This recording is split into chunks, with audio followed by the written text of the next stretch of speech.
seen anything like that in my life.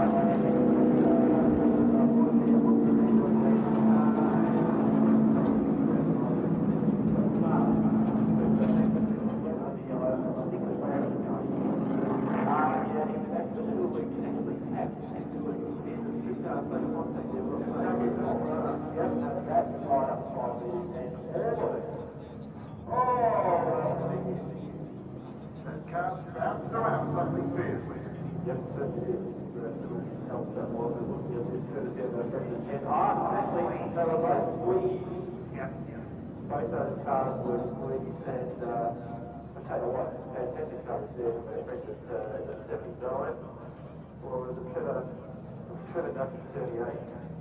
Look like the win through, this will pick them up here. But Hanson, Motorsport, are now getting an absolutely fantastic coverage of it all. And it's just duck down to the ground, coming off the bench.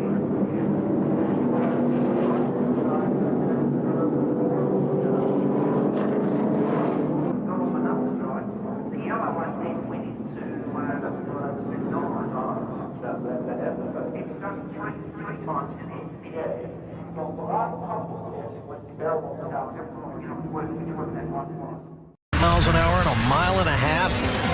Yikes. Check it out. We are now 1 hour, 8 minutes and a half. Oh, we've got a big wreck, and I believe it's one of the Ford GTs. The number 66 car. Wow. That's that Radion at the top of the Eau Rouge climb. I think there'd just been a driver change there, Bob. Wow. That is a huge shunt. Massive debris field. Stefan Mucker behind the wheel is what timing and scoring is showing us. Coming up. Oh, yeah, just loses it. Right, the tire's in the air. I think he lost the tire. Carcass that I saw fly behind him or not? That was all done by the tire wall. I thought I saw something fly in the background behind him, but...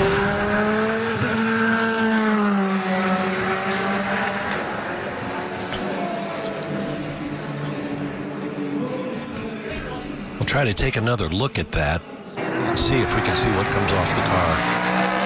See, they route traffic around that chicane. Try to keep the cars off those carbon fiber shards. See Woody there to the left, who George Howard Chappell has brought over. Long-time employee with ProDrive. Let's see if something, watching the background, see something fly up. Initially it might have been a tire carcass, but I don't think it was. A piece of bodywork or something, possibly.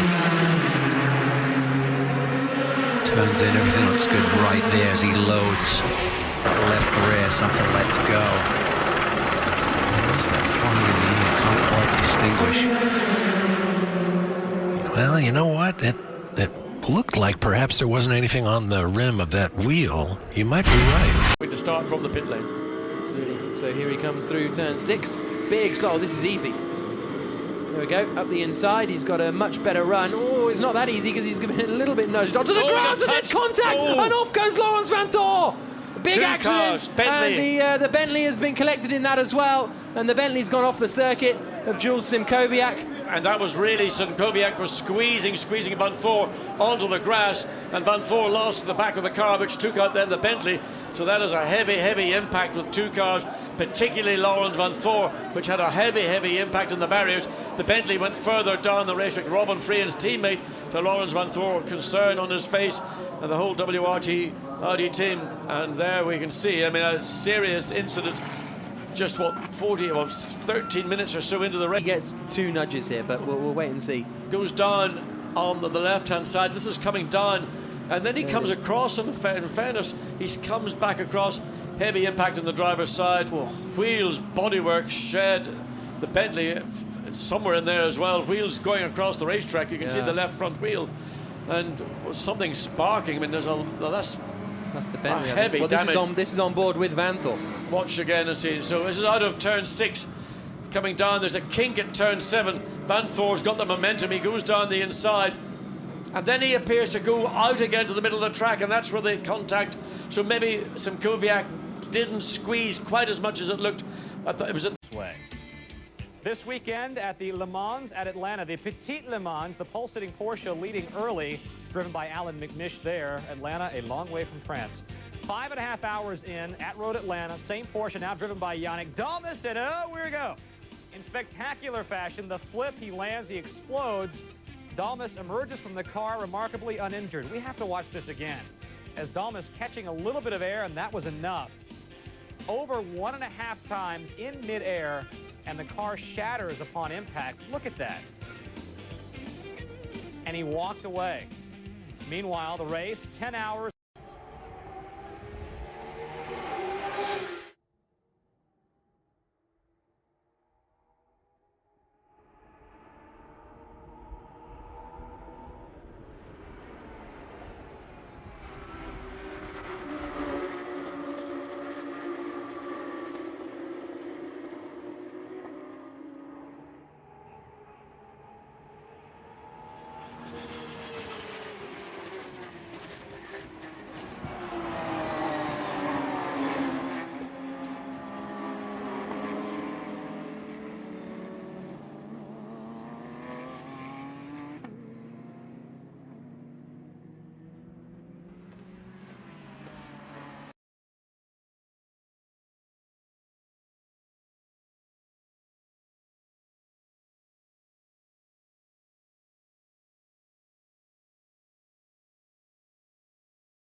Did you notice just momentarily he hit that brake pedal? It's a lot easier to just touch that brake than let off the gas to slow that truck down. Just staying up high going in the corner. He's not following the truck in front of him. Don't know what's going on there. Whoa! Oh, look out! We got trouble. This is going to hurt. Uh-oh. Oh, my. Oh, my.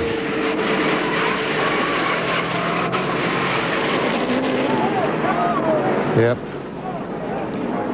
Keep your fingers crossed.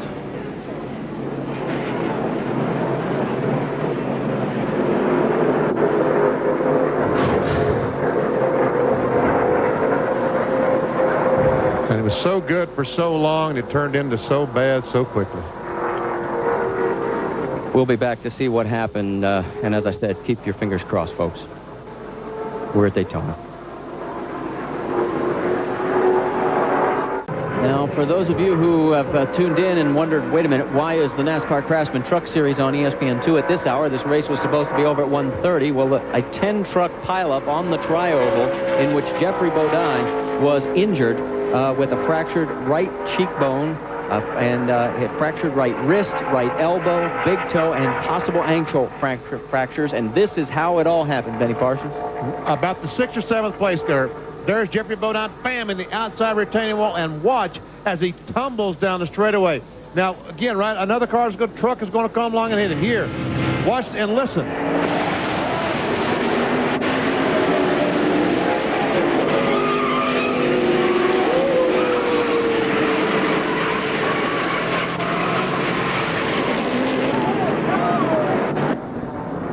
From Jeffrey Bodine's onboard, listen.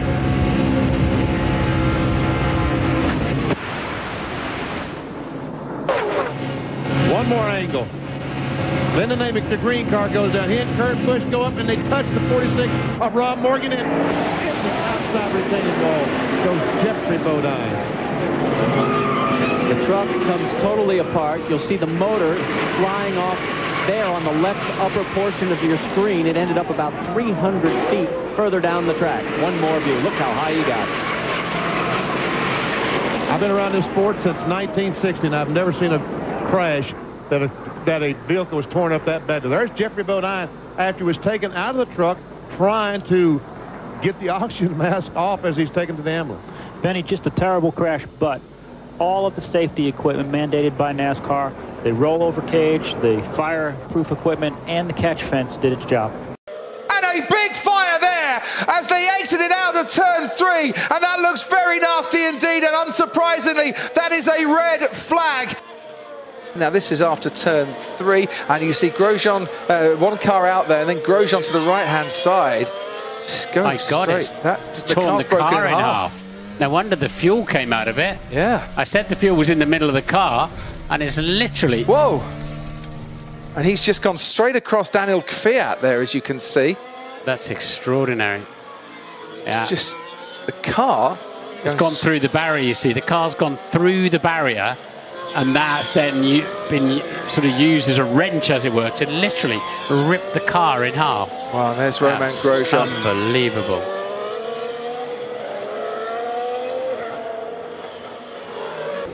That's just brilliant to see Romain sat in the medical car now and talking away.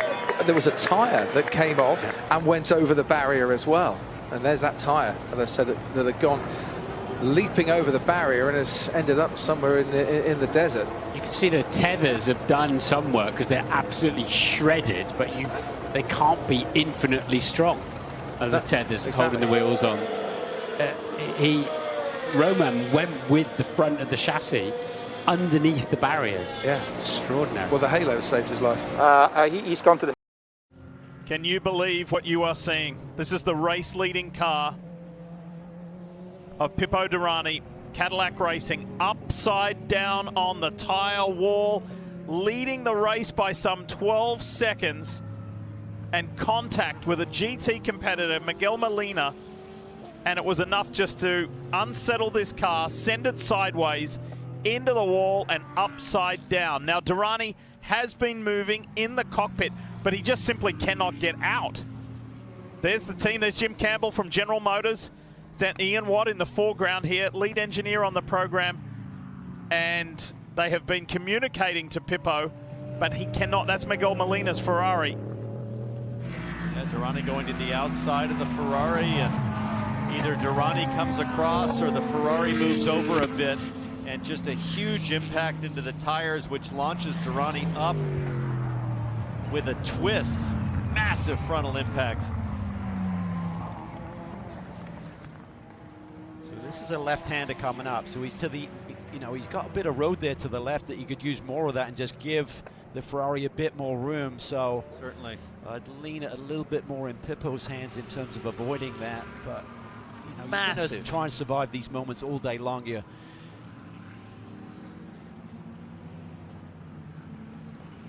Thank goodness for the tire bundles and the tire wall to trying to rest and abate some of that speed. See all the water buried in the tires from the rain showers. Just how quickly the complexion of this race has changed. And it was all in Derani's hands. He had a 12-second lead, no problem. This is Miguel Molina. Denny Hamlin can do. What can Ryan Blaney now do? Here comes a push from Denny Hamlin. Oh, this thing's not over yet. Not at all. Ryan Newman off turn 4 for the final time. Blaney to the outside, to the inside. Here comes Hamlin up the outside. Wow. Crash into the wall, into the air. Goes Newman. Upside down. In a shower of sparks on his roof. Ryan Newman comes across the line, 4th. And comes to rest. Scoring unofficial between Hamlin and Blaney as far as who crossed the finish line first.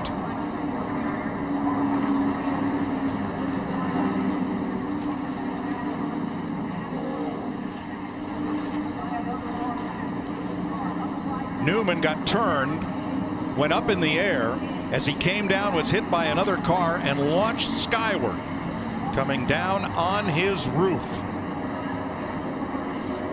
The AMR safety team is there quickly to attend to Ryan Newman. Here is a look at the last lap. Denny Hamlin out in front of Newman and Ryan Blaney. Yeah, Ryan Blaney gets to his rear bumper. Nothing that Denny Hamlin can do other than try to tuck right into the rear bumper of Ryan Blaney, which he does an excellent job of. Newman gets a pretty good run to the turn 4, but now here comes a huge run by Ryan Blaney being pushed by Denny Hamlin. He tries to go to the outside, then the inside. They lock bumpers and turns Ryan Newman around. Upside down he goes. Corey LaJoie coming along, making contact. Just lifting Newman's car up and over. And it comes to rest on its roof. Here is the second closest finish in Daytona 500 history. Denny Hamlin the winner in both of them. This time it is Ryan Blaney finishing second. Blaney tried the top side, tried to get low. Ryan Newman goes around and the car goes to its roof, and here's the on-rushing Corey LaJoie picking it up and over.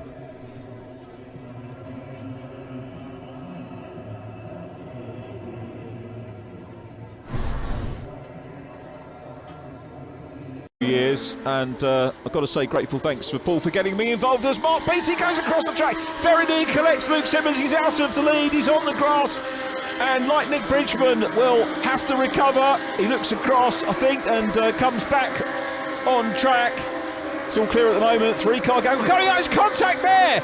Two base, and that's John Mickle. Very nasty consequences. Mark Beattie has pulled up. Daniel Pooley went off in avoidance as well. Double wave yellows. Yeah, it's a red. It's a red flag. Mark Beattie was leading the race. As far as I was concerned, came back on track safely. He's going to check that John is okay. Fair play, Mark Beattie. Fair play, Mark. So red flags, whilst John will be attended to, and the cars will come down to line up on the start-finish straight. And it was really a result of that 3-car dice coming through. Mark Beattie had come back on track, and he wasn't. I don't think he was in the way. Let's have a look from Will Gibson's perspective. He was right behind those 3. Just tagged James Newbury's car. That's the worst flip I've ever seen.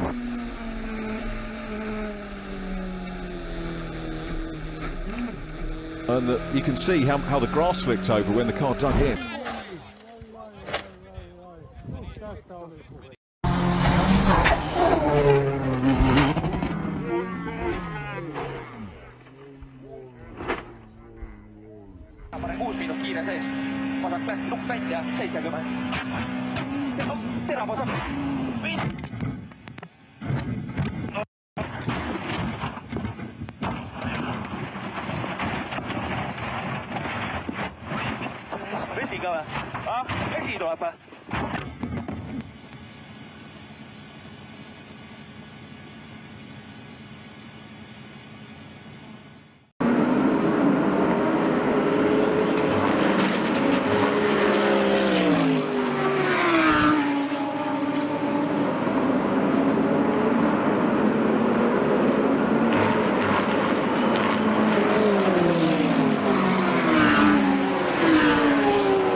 So let's see who it was that went through. Oh, now this is a moment on the inside from Rensata. Oh my goodness. That is a big one. That is a big one. That's the worst kind of accident you're ever going to see at 130R. Yuko Sasahara was the other car involved in that. Wow. Red flag the race on lap 6. Now we've got pictures of the clear-up operation. Now that is actually a positive sign, because if it was particularly doom and gloom as a situation, then we wouldn't be focusing on it. So I'm hoping that means then that the car, which you can see, which is on its side for Ukyo Sasahara, I wonder if they've managed to extricate him, and they're certainly going to work on the barriers, because the race cannot restart until that barrier has been replaced. Yeah, you can hear a round of applause there. I wonder if that is evidence of Sasahara climbing out of the car, and usually they don't show these kind of replays unless the driver involved is safe as well. So I'd say that's a good moment, a good piece of encouragement that Sasahara may be okay after this horrible crash. It's just ferocious, and you can actually see the engine and gearbox of Sasahara's car bouncing off the catch fencing. It detached from the car, which of course it's designed to do.